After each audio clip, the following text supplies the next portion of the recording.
Recently, I married my favourite person in the world, and I used that as an excuse to undertake the biggest and most stressful project of my entire life, making my own wedding dress. It took me just over 3 months to create, from designing to doing up toiles, to sourcing materials, making the finished dress, and then embellishing it by hand. And for those of you who have been very stressed about the finished result, please take a big exhale because everything went well. And today I'm really looking forward to sharing the finished result with you. I've created a beautiful little montage of the wedding day, and if you would just like to see that montage, you can skip right ahead to this timestamp and enjoy some glimpses into the wedding day. But if you are here for all of the details, oh my goodness, do I have you covered. We're going to talk about all of the ups and downs, how I created the piece, what I learned along the way, advice for future brides making their own wedding dresses, and I would also be delighted to share some of my favourite moments from the wedding day, so stick around for all of the goss.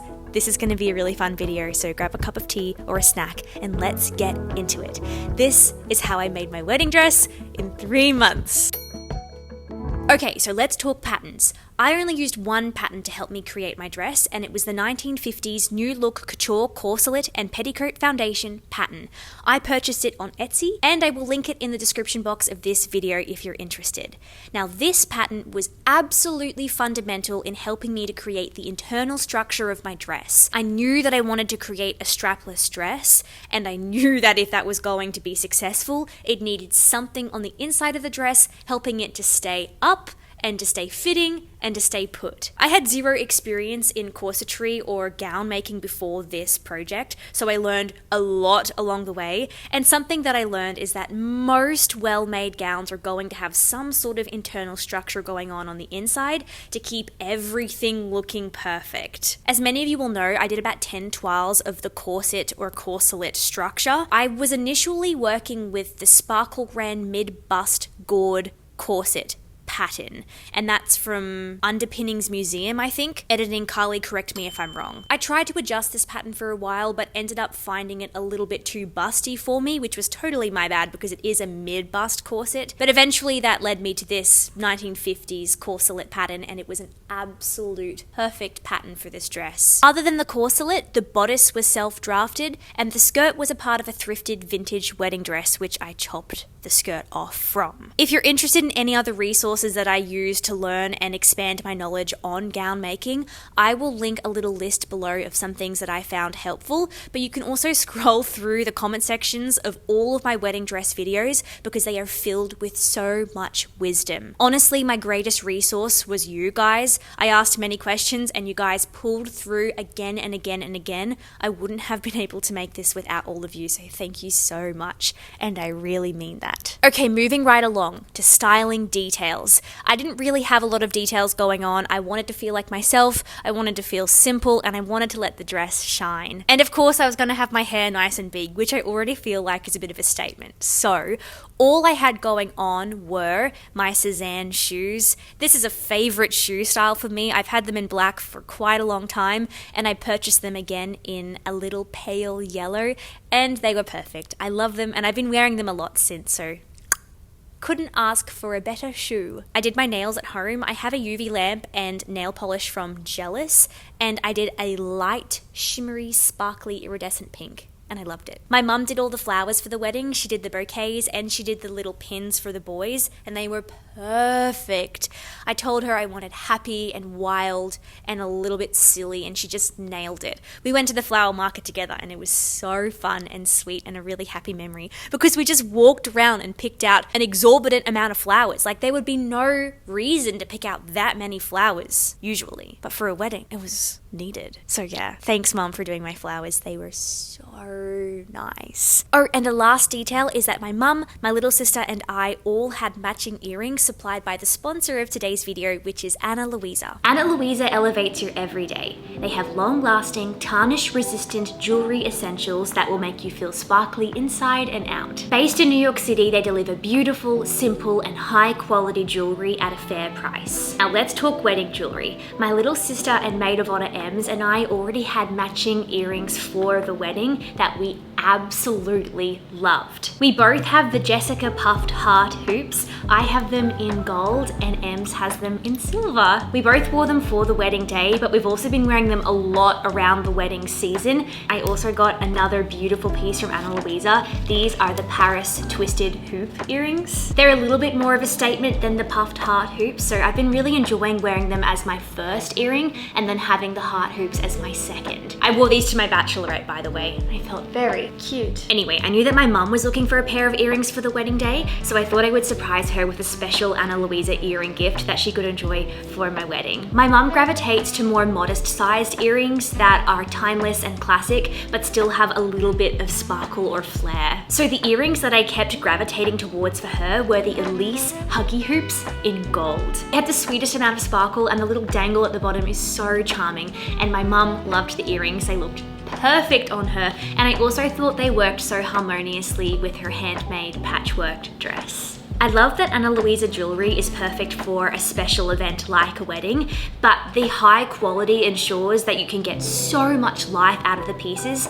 and enjoy them on an everyday basis. At Ana Luisa, every piece is rigorously tested and guaranteed to be long-lasting, water-resistant, and hypoallergenic, and the jewelry pieces will not break the bank, with pieces starting from just $39. And I highly doubt that you're going to need this, but if there's anything that you don't like, Ana Luisa have your back. They have a 2-year warranty and free shipping and exchanges within the US. And for all of my friends outside of the US, Ana Luisa also do worldwide shipping, so that's amazing. I'm gonna leave a link in the description box of this video if you would like to check out Ana Luisa for yourself, and you can get 20% off your order if you use that link or my discount code. Guys, I really hope you enjoy Ana Luisa as much as I do. Please let me know if you end up matching with me, because that would be super cute. Thank you so much to Ana Luisa for sponsoring this video. Okay, so if you've been watching the wedding dressmaking series, you will have a very comprehensive idea of how I constructed this dress, but if you haven't watched it all, let me catch you up with a really quick construction breakdown of how I created my wedding dress. I cannot stress to you how overwhelming this project was. I had literally no concept of how to create this piece, so please know that every single step of this process was completely daunting, and I had no confidence at any single point. Like, there were so many ups and downs, but if I'm being really honest, they were mainly downs. So yeah. Anyway, the construction. I started by making the corselet. The corselet is made out of cotton bobbinette, which is a fine cotton tulle, which has a little bit of stretch. Actually, mine had quite a bit of stretch. To help mitigate that stretch, I actually cut it from 2 different layers. One layer of the corselet was going one grain and the other layer was going the other. So when I basted those 2 layers together, it helped the material to have less stretch. I sewed the corselet together, added boning channels, and I used spiral steel boning for the bones, and I love spiral steel boning now. If you're afraid of using it, I really recommend you give it a go. It's so lightweight and it's quite flexible, and you can get little caps for the top and the bottom so that they don't stick through your fabric. I really like it. I'll definitely use spiral steel again. So yeah, I also did a little bit of tape around the top and the bottom of the corselet just to give extra protection so that they didn't pop out on the wedding day. But that was mainly because I didn't feel confident in my own skills, and it was the first corselet that I had ever made or worn, so I was being extra vigilant. That had a hook and bar closure down the back, and after I finished the corselet, firstly, I was extremely relieved, and secondly, I started self-drafting the bodice. I drafted the bodice on my dress form, and I did a little bit of adjustment.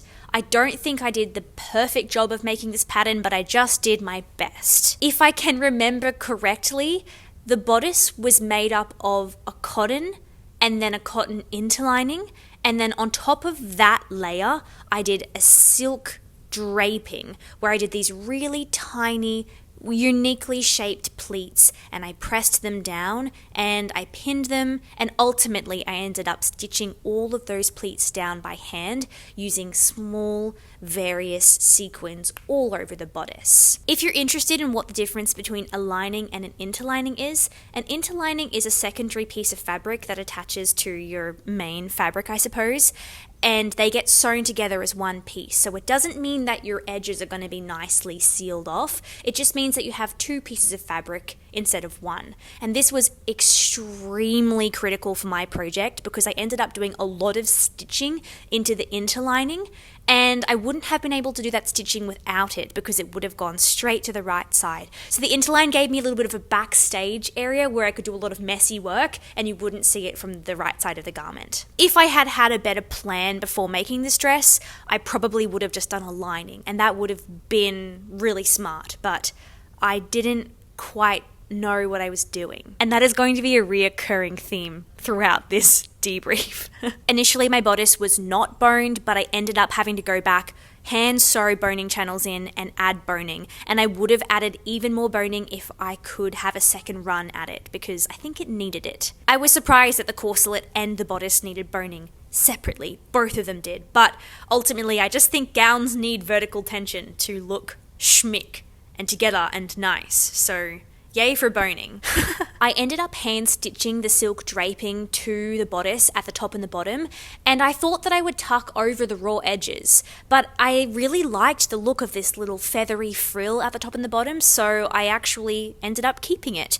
That, however, did put me in a little bit of a pickle for the way that I would attach the skirt to the bodice. The skirt. I purchased a second-hand vintage overlay wedding dress and I loved the fabric. It was this beautiful creamy ivory champagne-y material and it just had a really lovely shape, and ultimately I ended up chopping it off the bodice and just using the skirt. My plan to attach the skirt was just doing right sides together with the bodice, and I did do that, and once I looked at it together, I really felt like the frill needed to come back, so I unpicked it and I realized I would have to stitch my skirt on by hand to the interlining of the bodice. If I had a second run at this, I would probably do separates. I think it would have worked better, but again, I was just going with the flow and trying to do my best. And this was my best at the time. The shape of the skirt was really simple. I think it was probably like a double circle skirt, and it had a little bit of a longer portion of fabric at the back, which would be a tiny, tiny train, and at the front it was meant to just hit right at the floor. I did actually end up adjusting that, but I will get to that in 1 second. But yeah, I gathered the skirt, I attached it by hand to the inside of the bodice, and then I think I did 2 or 3 layers of tulle, and that went into the inside as well, hand stitched, and then I attached my lining. And I'm pretty sure, yes, my lining was attached to the corselet. Here is another problem that I had. My corselet had quite a low waist, and I ended up deciding that my bodice would have a sort of high-low situation with it being lower at the sides. If I could have another run at this, I would make the corselet and the bodice the same shape, because even though I did my lining on the corselet matching the same line of the bodice, you could still see a little bit of that corselet shining through, and that just sort of frustrated me. Anyway, I sort of thought that if I did the lining on the corselet and then the tulle and the overlay on the bodice, it would help to disperse the weight of those, but I have no idea if that's true. Maybe it would have been better to just put all of the layers onto the bodice. I have no idea to this day, but I did what I did. And maybe it would have been fine if my lining had just been slightly more opaque and then you wouldn't have seen the corselet coming through. Who knows? It was fine though, it wasn't really noticeable. After stitching all of the skirt layers on to their different locations, I stitched the corselet to the bodice. That took a few times, just trying to get everything sitting evenly and as I wanted. Also, I didn't even mention, but I put an invisible zipper in. Once the skirt and the tulle was in and it was attached to the bodice, I put the invisible zipper in. And yeah, the final step was hemming it. I had a little bit of a troublesome time because the bodice was like this, so I had to sort of even everything out initially, and then I decided to do a high-low hem, so I made it a little bit above my ankle at the front, and then it sort of draped down to this small, teeny tiny little train. I did a really baby rolled hem. I forgot to mention that I also was embellishing all of the skirt and all of the bodice with a variety of different sequins. That was a task that I was undertaking throughout the whole process. The skirt was covered in these little cascading lines of sequins, and they were all sorts of different kinds, probably between 15 to 20 different sequins, ranging from orangey pink butterflies to iridescent stars to lots of different sizes of circular sequins, and different colors too, like mint, light blue, light pinks, lots of different white and ivory shades, and also some clear sequins. On the skirt I had bigger sequins, and on the bodice I ranged from bigger at the waistline and they went up to really small sequins at the top. and I loved that part. That was by far my favorite part of the dressmaking process, and I wish I had a little bit more time to embellish because it could have been even more sparkly, but it was still delightful, and I felt like a fairy, so that's what's most important, probably. Okay, and that was the rough construction outline of the dress. In terms of materials that I used for the dress, I thought I would just do a really quick summary for you in case you were interested or you wanted to know some of the suppliers that I used for this dress. Of course, a lot of these businesses are going to be Australian, so sorry if you live in the States or elsewhere in the world,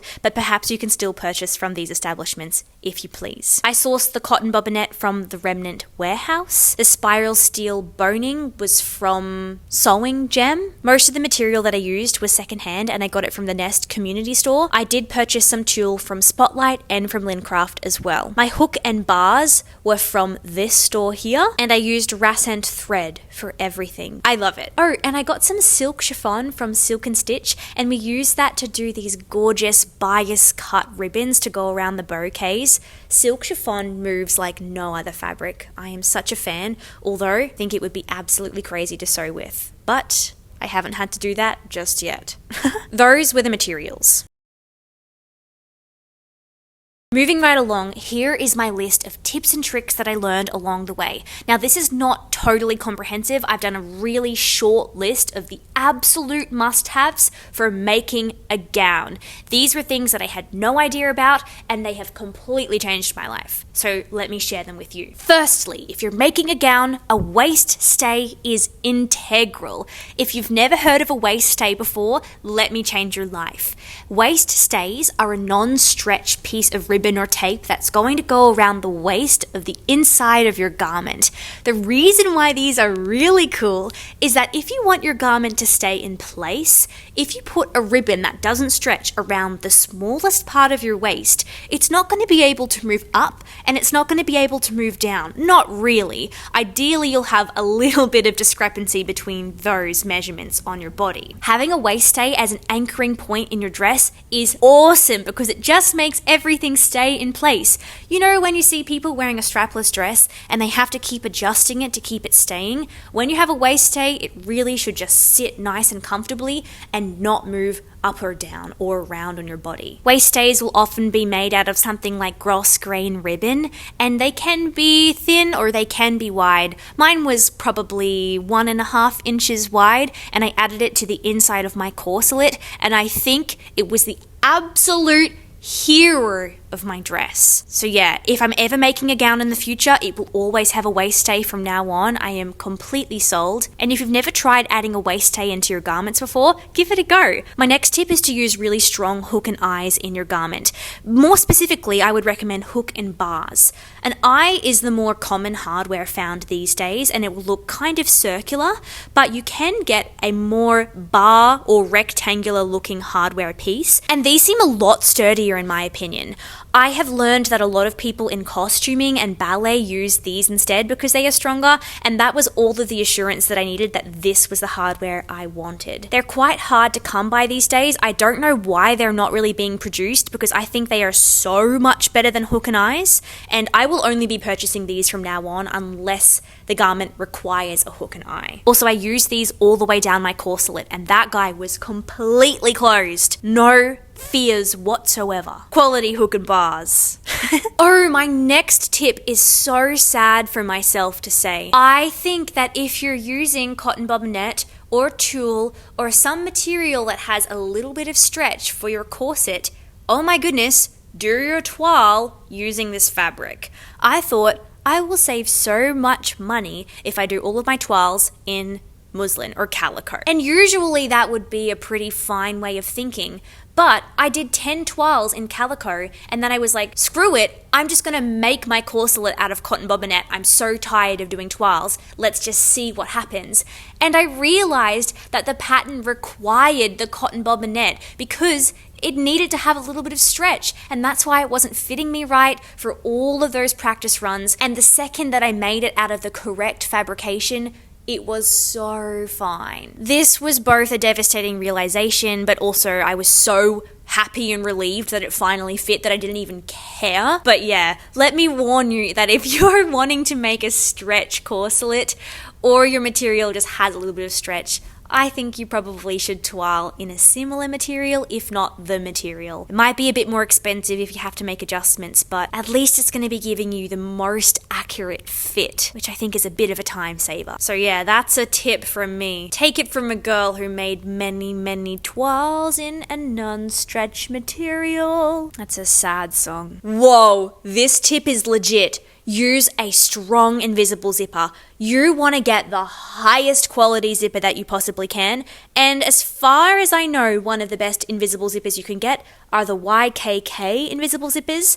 I didn't know about these. I heard about them 1 or maybe 2 days before my wedding. And I'm the sort of person that once someone gives me a piece of good information, I can't live my life the same again. And I saw this recommendation in my YouTube comments, use a YKK invisible zipper. It will be so much stronger than the regular invisible zippers. I was like, okay, time to do it again. For context, I had used an invisible zipper from Spotlight initially. It had broken. It was not liking the stress of zipping up that garment. I replaced it. It was so sad. And then when I heard about the YKK zipper, I just thought, let's give it a go. And honestly, once I had the zipper in my hands, I could immediately see that it was a much higher quality. It's just a stronger piece of hardware. It glides up and down. It felt like it could actually withstand pressure and stress.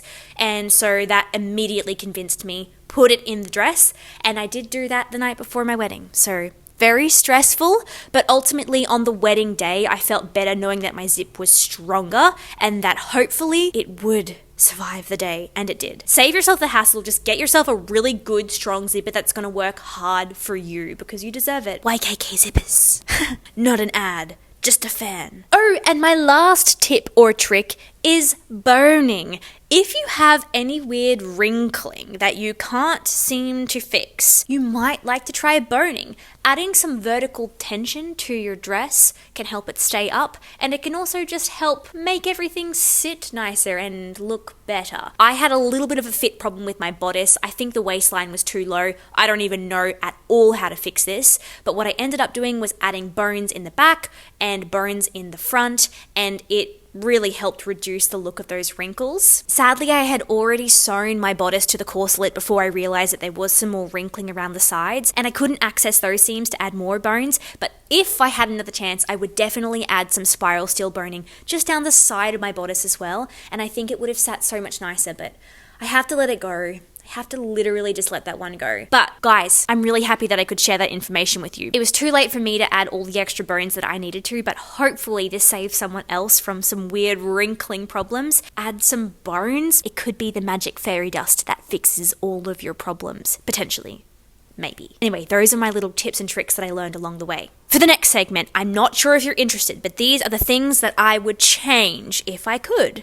Firstly, I would add more bones to the bodice. Self-explanatory, already explained it. Secondly, I would have a better construction order. I had no idea how to make this gown, so it's fine that I didn't know the proper construction order, but the next time that I make a gown, I will think long and hard about the steps required. If I had had a more precise vision of what the dress was going to be too, that would have helped. I was truly figuring it out as I went along. But yeah, sewing things in the right order would have saved me so much time. For example, I hand stitched all of my boning channels, and I even overcast all of the edges of the inside of my dress. Stuff like that I could have done easily with a machine with a lining. And that's just one example of the huge time holes that I jumped into and spent many days fixing with my hand stitches just because I didn't know what I was doing. Anyway, something else I would have changed is that I think I would have done a skirt and a bodice separately. Visually, it looks like these are separates because the bodice actually sits on top of the skirt, and I think that maybe would have helped disperse the weight more evenly. I ended up stepping a bit on the tulle of my skirt, and because it was hand stitched in, it kind of just ripped right out. It wasn't a problem, but I did feel a bit sad, and I think that maybe if I had made the skirt separately, I could have done a nice strong waistband. It might have been a little bit bulky, but it might have been good. That's just sort of my curiosity. Maybe that would have been kind of better for this dress. And having dresses split up into a bodice and skirt is not an unusual construction technique at all, so just an idea. If I had more time, I would have liked to play with a little bit of an off-the-shoulder detail, or some more applique, or a cape that cascaded, but honestly I ran out of time and that was fine. It's just something left in my brain. I'll have to just use it for another gown in the future. So that's not really a problem, is it? I already mentioned this one, but I think a better lining situation would have been great. Maybe the corselet just could have matched my bodice and I wouldn't have had a problem, or I could have had a more opaque lining and you wouldn't have seen the corselet shining through ever so slightly.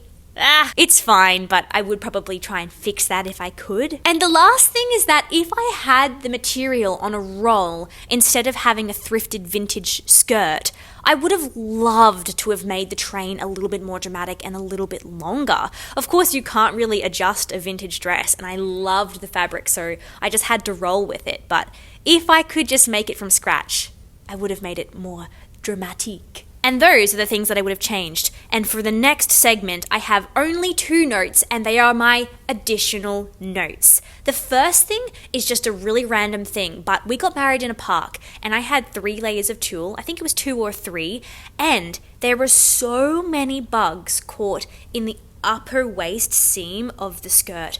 I don't know what the deal is with bugs and tulle. I don't know why they come up the dress. And of course they just get stuck once they're up there. But I looked down and there were so many different kinds of bugs all just fluttering around. For me, that was a bit disturbing and it kind of freaked me out, and it might freak out you too. So I'm just sharing this information. Would I have changed the dress? No, it was just a little bit disturbing. So if you're getting married outside and you're wearing tulle, just maybe expect the appreciation of the local flies and bugs. They may really enjoy your dress in a very up close and personal way. My second and final additional note was that I actually felt so nervous wearing a strapless dress because I had never worn one before, and also I had never made one before. And this nervousness carried throughout the entire day. I think ideally I would have made a gown and worn it for a day before so that I would have trust in my own skills. But wearing this dress on the wedding day, I was just so scared. I was scared the zipper was going to break. I was nervous that everyone could see the imperfections, like the lining being a bit sheer, like there being some wrinkling on the sides. I was so nervous about someone stepping on the skirt and the whole thing just coming off my body. The day was absolutely magical, but there was just a small slice of my mind pie that was churning worrisome thoughts about, is the dress good? Is the dress staying on? Are you comfortable? Are you enjoying the dress? All of these dress thoughts, just being the designer and the maker and the wearer.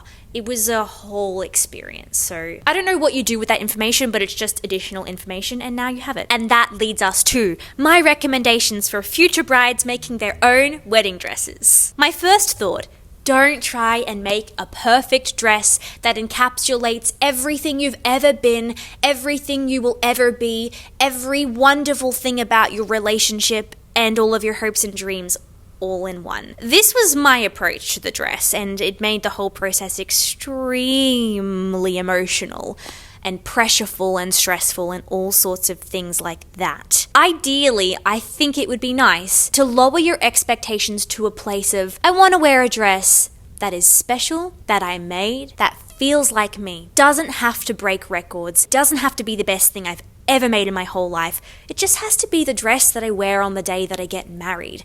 And ideally you'll feel beautiful in it. But just remember how many things you wear in your regular life that make you feel beautiful. It just doesn't have to be the most decadent thing of all time for you to feel completely unique and special on your wedding day. That point really nicely leads into my next point, which is don't look at too much inspirational material.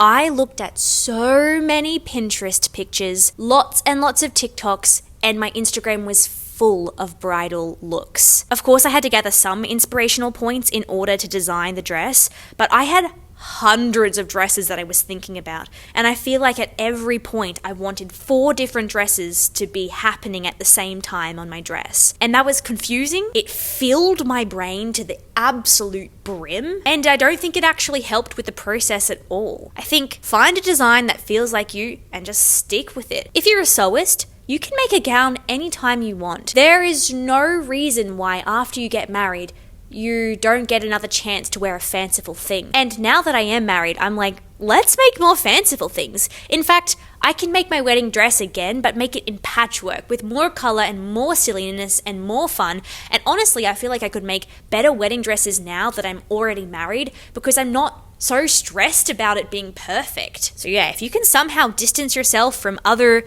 bridal inspirational things and just really zone into something that you like and makes you happy, I think that would be really awesome and just a nice, positive, happy vibe while you're making your dress. Also, with the internet, there's like 1,000 gorgeous brides posting videos and pictures every single day, and looking at them all is really nice, but also it can just make you feel like, oh, I'll never be as beautiful because I can't be this and this and this and this and this and this and this. And it's all just nonsense. Like, it doesn't even matter. It's not even related to you getting married. And even the way that you look isn't even related to you getting married. So just try and block out any of the noise. Like, yes, everyone's wedding dresses are so gorgeous, but sometimes you just can't think about all of that at once, you know? I may have pushed myself way too far out of my comfort zone, and because of that, I would recommend choosing a style or design or a project that sits somewhere within the realm of your comfort levels in terms of your sewing experience and skills. Definitely push yourself, definitely have fun with it, but don't go too far out into the depths, just because I think that is really stressful. And I feel like I spent so much mental energy thinking about my dress that maybe I didn't get to enjoy some other elements of wedding planning quite so much because the only thing that mattered to me was dressmaking. So if you want to have a more holistic experience, I would probably recommend trying to make something that is sort of within the realm of your skill set. But also, feel free to disregard that and just go crazy with it, because that's what I did and I would do it again. So either is fine. I'm just saying.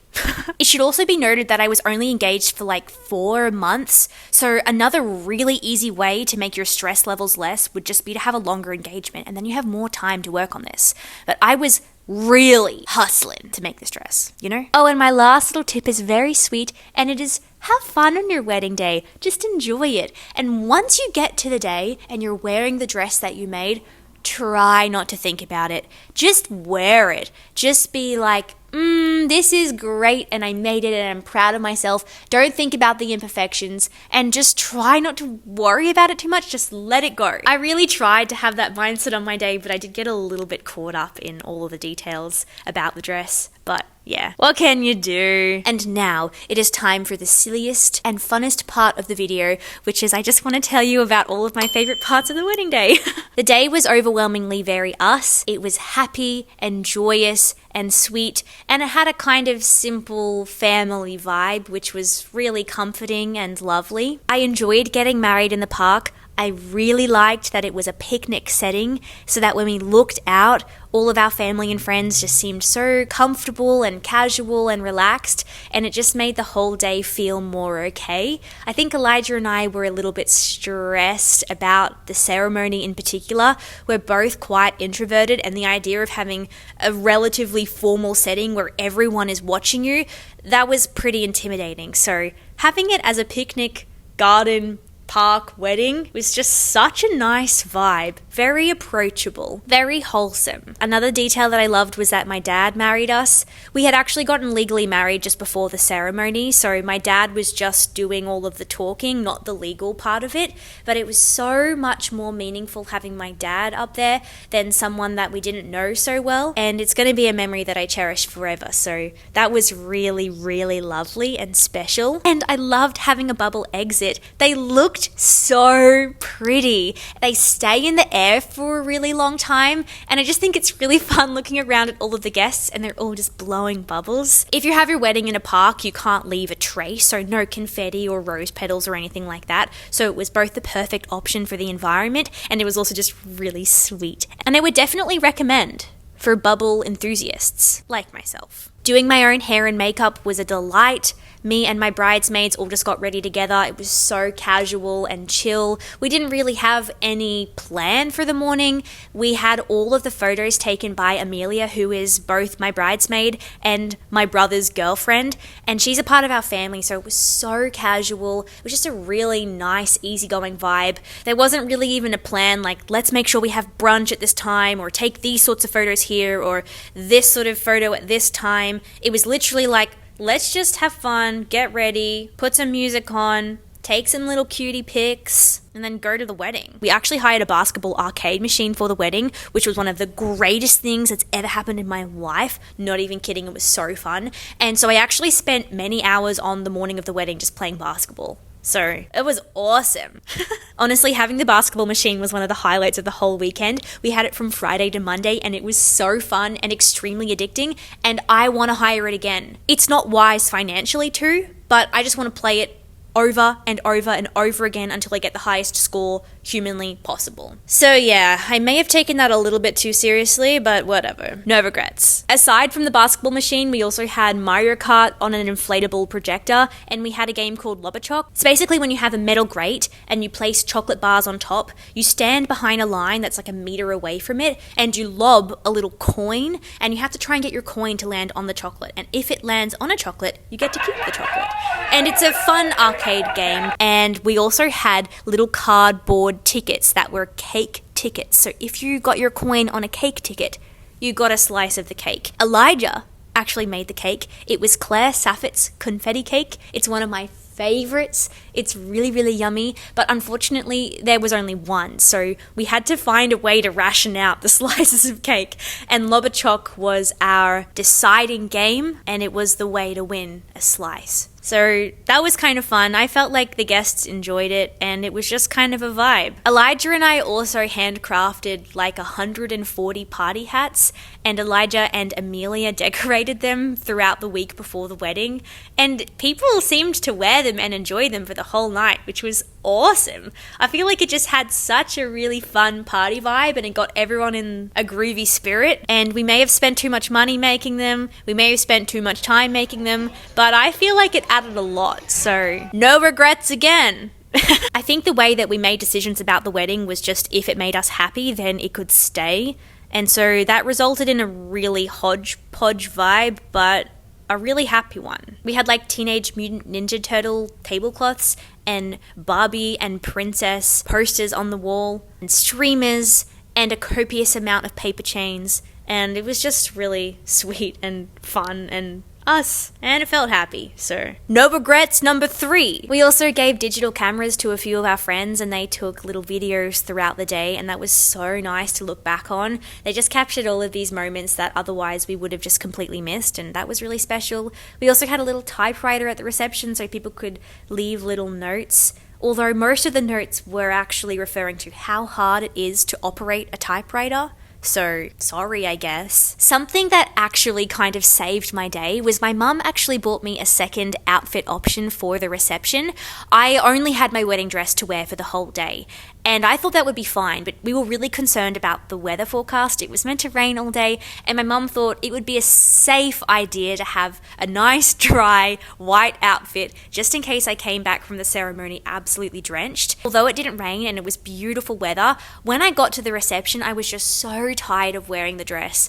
I was so nervous about if it was working and if it was looking good, and it was also kind of heavy. It was also 35 degrees Celsius, so it was really warm, and I could just really feel it on my body. I tried to wear it for a little bit at the reception, and I was playing the basketball machine, and I was just like, I can't even play the basketball. So I just got changed, and it made my whole night so much better. Put on a sports bra, I put on my little white dress, and then I could just party. You know what I mean? I was like, no cares in the world. I don't think I mentioned, but the reception was at my family home. So by the time that we got there, my older brother was literally just in a t-shirt and shorts, and everyone was just sort of kicking back and relaxing. So it was a really chill vibe. And the gown was no longer required in my point of view. It had played its part. So yeah, my mum was such a hero for buying me that dress. And now I get to wear it just casually. Anyway, the last thing that was really meaningful about the day was having so much of my family and friends involved into making the day come to life. My little brother recorded all of the footage you're about to see in this montage, and he did an absolutely incredible job. My older brother did all of the sound and the music. My uncles all did different tasks. They set up lights, they brought over equipment,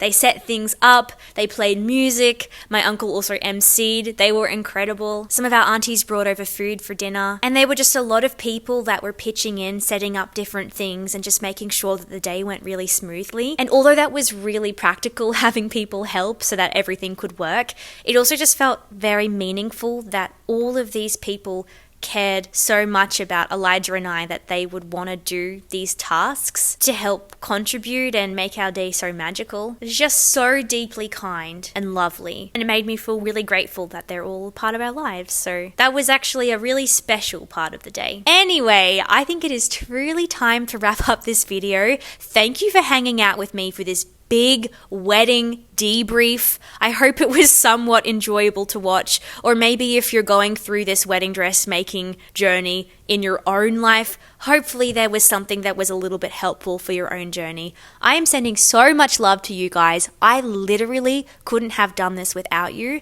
I learned so much from the comment section of all of these videos that I created whilst making the dress. If you watched a video, or you subscribed, or you left a comment or a like, or any encouragement like that, I just can't thank you enough. You are amazing. And without further ado, I think it's time to finally show you the finished product, my wedding dress. Thank you so much for being here. And yeah, I think that's it. I can't wait to work on new projects in the future, so please stick around for heaps more fun sewing. And without further ado, here is my finished wedding dress. Oh my goodness. Thanks so much for watching, guys. I will see you in the next video. Sending lots of love. Bye.